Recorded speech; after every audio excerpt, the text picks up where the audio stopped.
On rigole, mais j'ai été super efficace. Je suis très très fière de ce montage. Je sais pas qu'est-ce que vous allez en penser, mais voilà, du coup, j'ai mon 32. Et ouais, là je vais faire ma valise, aller chez mes parents, et normalement, si Dieu veut, je reviens ici ce soir. Il faut que je sois très efficace dans ce que je vais faire ce matin. Je vais lire une partie du car livre. Je vais pas me forcer à le finir parce que c'est pas tout le monde qui a pu se le procurer, et vu que c'est en ancien français, c'est un peu chaud, mais pas de stress. Je suis amoureux de la sœur de Roméo Elvis, nigga doit avoir les fesses roses. Je vais lui envoyer une dick pic de ma big dick avec un bouquet de roses. Je suis un chic type, je t'explique, je suis le chômeur le plus sexy. Je suis respecté, je suis Cheb Hasni, j'ai un 9000, c'est mon bestie. Bon, le matin même, j'avais un partiel et je crois que ça s'est pas vraiment passé comme prévu parce que j'ai pris dissertation. Et oui, j'ai changé de vêtements, mais bon, j'ai encore fait Pix aujourd'hui, 18h.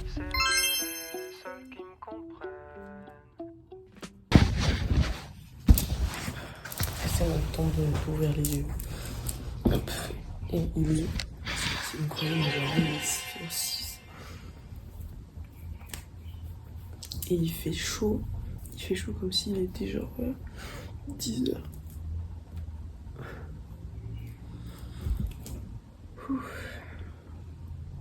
Je finis à 17 ou 18h aujourd'hui. Enfin là je fais un 8h, 17h. Mais au lit c'est où quoi là? Bonjour en France, navré de vous accueillir dans cet appartement. J'espère que vous allez bien. Moi ça va. On est actuellement le 29 octobre il me semble. Je crois. Je bâche encore 12 heures. On se demande bien où est-ce que cette supercherie va. Mais bon. Ces derniers temps, je suis vraiment dans une optique de réflexion intense sur ma vie, mon comportement, mon copain, mes études. Et je constate qu'en fait, que ces dernières semaines, j'étais dans un paraître. J'ai une semaine d'ailleurs pour rendre une vidéo. Enfin, du moins, moi, je sais ce que je vais faire. On a la possibilité de faire un discours. Tu sais, style un peu barreau, licence de droit. Je ne dis pas que j'ai pas les capacités oratoires. Loin de là. C'est que j'ai la flemme de devoir parler dans un micro. Et Dieu seul sait que l'année dernière, quand j'ai fait un exposé, que j'ai dû parler dans un micro, la honte que je me suis tapée devant un amphi, c'est une fois, pas deux. Du coup, là, on va travailler sur ça ce matin. Parce que, ok, je vais pas dans le cours que je vais ce matin. D'ailleurs, hier, j'ai eu partiel. Normalement, on avait droit à 2 sujets. La nana, elle m'en a imposé un. Enfin, imposé. Je pense que c'est ma faute parce que je suis arrivée en retard et tout. J'avais juste besoin de faire pipi. Bon, bref. Et puis ouais, je sais que ces derniers temps, j'ai vraiment, comme je vous dis, j'étais dans une réflexion sur ma vie, sur mes études, est-ce que c'est vraiment ce que je veux faire. Je me retrouve un peu coincée parce que je suis en L2 et je me dis que meuf, t'es déjà lancée. Et là, j'ai eu cette conversation avec des filles de ma classe hier. D'ailleurs, je me suis fait de nouvelles copines. Je suis super contente de moi, je me dis, mais en fait, meuf, tu sais sociabiliser quand t'en as envie. Et même, on m'a proposé à travailler avec elle, du coup, ouais, chouette. Voilà, je me suis fait de nouvelles copines. Et c'est vrai que ma mère avait bien raison, lorsqu'on a 20 ans, c'est un âge de décision. C'est un âge où à ce moment-là, tout se joue. Je suis en train de me dire que dans bientôt un mois, j'ai 20 ans. J'ai beau me répéter ça, mais ça me stresse à mort. Parce que, je sais pas, je constate que je vais avoir 20 ans, ok, mais je dois travailler sur tellement de choses sur moi. Et je me sens un peu perdue. Je constate que j'ai l'impression que les autres ont déjà un avenir tout tracé, scellé, bloqué, enfin, en mode ils savent où est-ce qu'ils vont quoi. Alors que moi là, je sais pas trop où est-ce que je vais, j'ai l'impression même que je m'auto-sabote. Je vois que je m'auto-sabote. Je vois que je m'écoute pas du tout. Moi-même, je vois bien que je m'écoute pas. En fait, je sais pas. Je sais pas, ça me frustre d'être comme ça. Allez, bisous. Oh là là là là là. Bon, là je suis fière de moi. J'ai fini de faire les papiers pour le permis.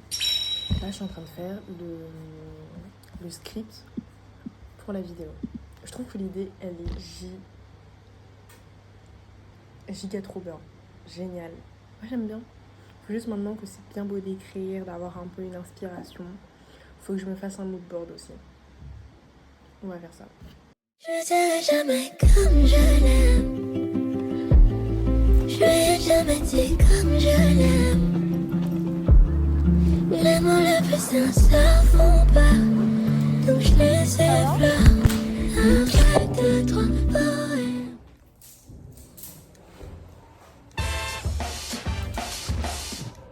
Coucou, c'est encore moi la voix off, du coup laissez-moi vous raconter cette histoire. Mercredi, rendez-vous à la BU, 9h pour pouvoir réviser un oral.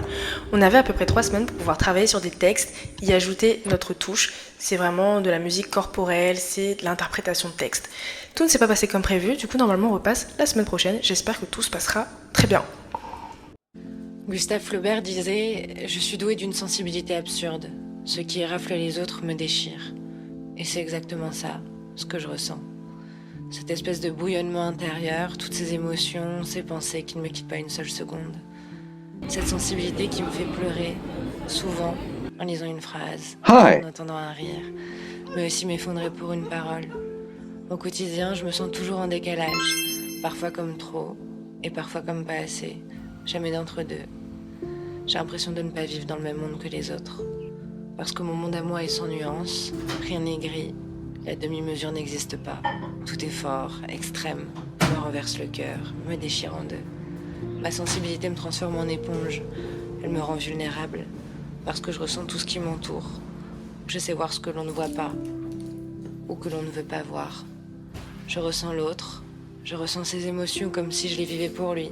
Voilà, j'espère que vous allez bien. Bon, ce matin, 8h, j'avais la restitution. Bref, en gros, on m'a rendu mes copies. Je suis un peu déçue de moi-même parce que je sais que j'aurais pu faire largement mieux. Et que là, il me reste à peu près...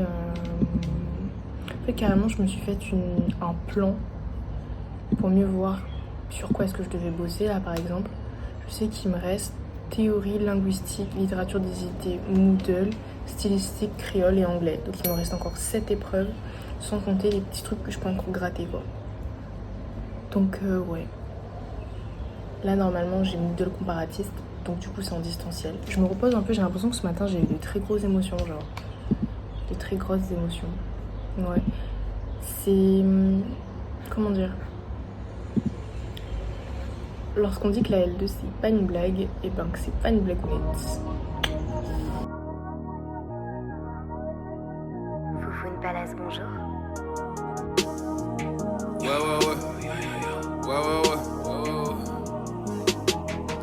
Je lis en moi même comme dans un livre ouvert.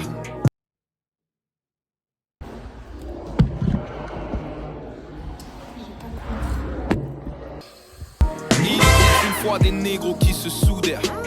Ces enculés font des lois pour vivre au-dessus d'elles. Donc je fais ma monnaie, peu importe le fils de pute qui gouverne. Loin de l'époque où je me voyais comme une sous-mère. Quand ma propre madre m'envoie brûler 6 pieds sous terre. Je veux tout grailler, ces enculés mettent le couvert. Je suis en loup, la chasse est ouverte. Je veux passer ma vie sous le cagnard. Vu ce que j'ai déjà dans le dos gros, y'a plus rien qui m'alarme. Donc trouve une place pour ta lame. C'est souvent celui qui fout le feu qui déclenche l'alarme. Hors de mes terres, je suis pas trop bavard. Joue pas à la con, je te presse le fion, j'en sors du caviar. Machiavélique pour la somme, je te revends ce que je te vole qui peut.